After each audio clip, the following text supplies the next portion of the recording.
اس سے پہلے ہمارے استاد مولانا سید محمد یوسف صاحب بنوری رحمۃ اللہ علیہ ابن کثیر کی کتاب الباعث الاسیس فی علوم الحدیث کی بہت زیادہ قدردانی فرماتے تھے۔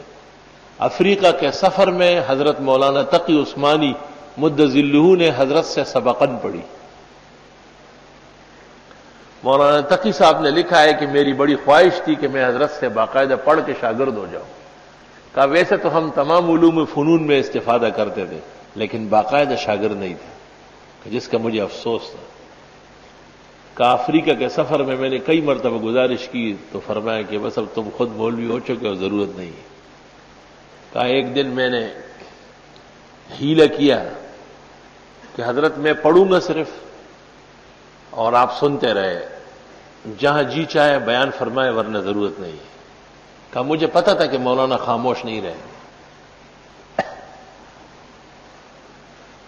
لکھتے ہیں کہ جیسے ہی میں الباعث الاسیس لے کر سامنے بیٹھ گیا تو مولانا شروع ہو گئے، اور وہ ابتدائی کلام جو مولانا تقی نے جمع کیا ہے 10 صفحوں میں۔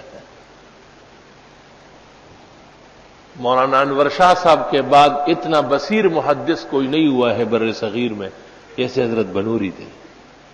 بحر بر کی تمام کتب مطبوع و مخطوط دیکھ چکے تھے اور حفظ میں ایسی حاضر تھی، بھول چوک تو جانتے نہیں تھے وہ۔